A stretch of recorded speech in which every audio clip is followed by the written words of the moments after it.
Our scripture for this evening comes from 2 Kings chapter 6, verses 15 through 17. 2 Kings chapter 6, verses 15 through 17. Our theme for this week has been encouragement. The idea that everyone could stand a dose of courage, to find more courage, to be more encouraged, to be uplifted, to have more stamina against the things that would otherwise knock you down in life is a very much needed thing, especially during these times. I've never met a person who could tell me truthfully that they've never been discouraged or never get discouraged. Thus, we see great value in having this theme for this week, encouragement. With that, we want you to look at 2 Kings chapter 6, verses 15 through 17. There we read, "And when the servant of the man of God was risen early, and gone forth, behold, an host compassed the city both with horses and chariots. And his servant said unto him, Alas, my master, how shall we do? And he answered, Fear not, for they that be with us are more than they that be with them. And Elisha prayed and said, Lord, I pray thee, open his eyes that he may see. And the Lord opened the eyes of the young man, and he saw. And behold, the mountain was full of horses and chariots of fire round about Elisha." As we delve into an understanding of 2 Kings chapter 6, verses 15 through 17, we must understand that there is a difference between physical sight and spiritual sight.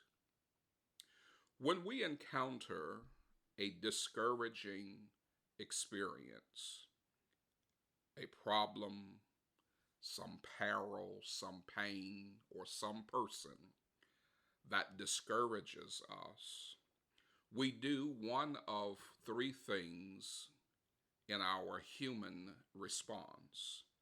Sometimes we have flight. In other words, we run. We try to escape it. Other times we fight. We want to deal with it and we believe we can overcome it.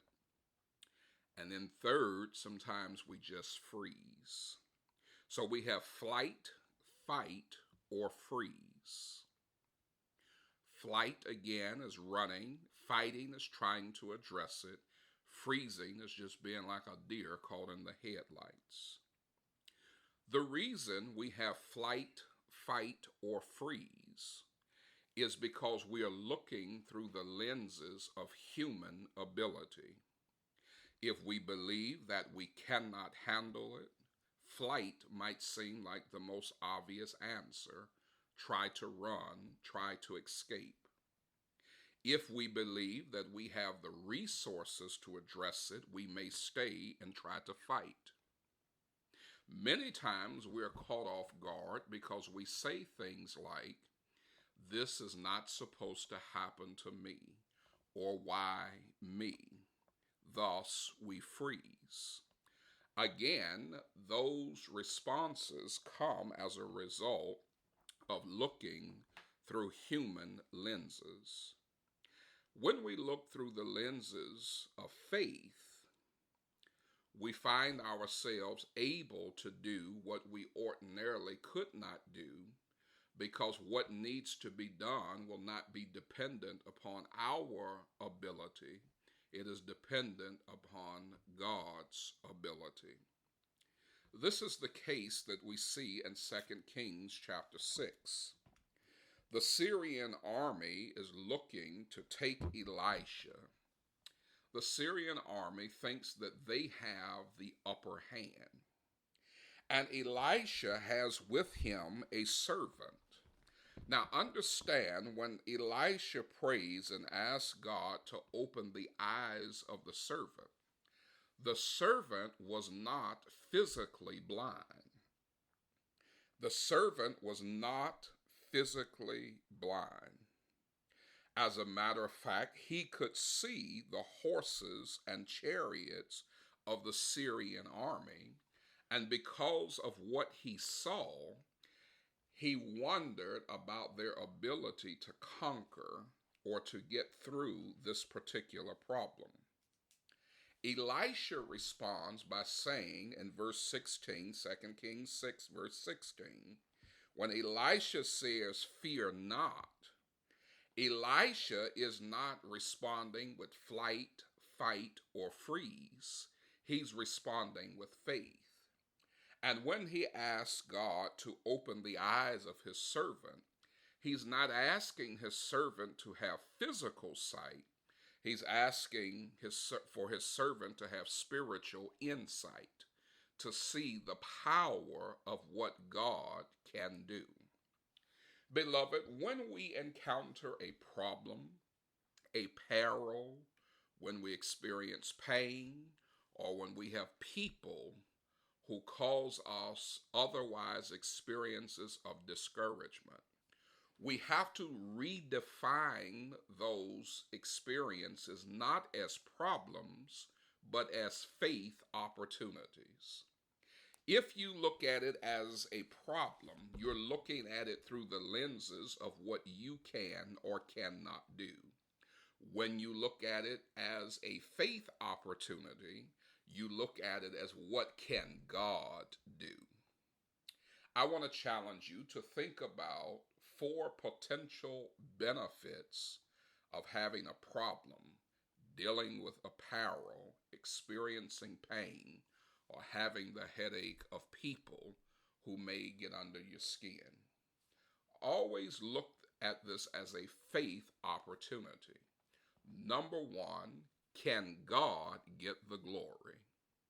Always process through the lenses that your response will always be, I want God to get the glory. If you focus on God getting the glory, you are conditioning yourself to respond as a faith person and not as a fallible person. God getting the glory reprograms your mind, your psyche, your response, so that you are preparing yourself to respond as a faith person and not as a fallible person. Second, look at it through the lenses of what are the lessons. Do you know one of the reasons why we tend to go through the same thing over and over and over again is because we have not learned lessons that are valuable even in the painful realities of life. So ask yourself, not only how will God get the glory, but what can I learn from this? Too often we're wanting God to fix other people, and many times God is trying to fix us. Which means, number 3, how can I mature? You can't mature if you don't learn the lesson. So look at this through the lenses of, I am going to be a better person because of this problem. I am going to be a better person because of this peril. I am going to be a better person because of this pain. I am going to be a better person because of these people. Whatever it is, it's a maturity process.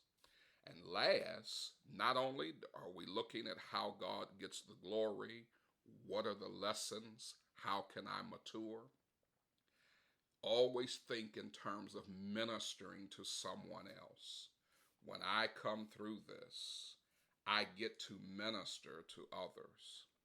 I know we want to be ministered to, but our job is to minister to others. Do you realize that what you go through allows you to be a blessing to someone else? And if you don't want to be a blessing to someone else, God may not give you the grace to get through it, because a part of His giving you the grace is so that you can share grace with someone else.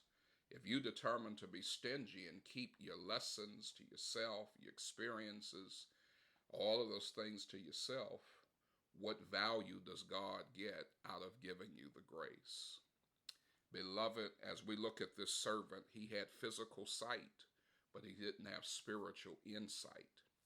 Looking through the lenses of human ability, it will cause us to have a flight, fight, or freeze response. But looking through the lenses of faith, you'll get to glorify God, you'll learn lessons, you'll mature, and you'll get to minister to somebody else. Maybe God has a purpose in our pain after all. This has been another installment of A Few Minutes with the Minister.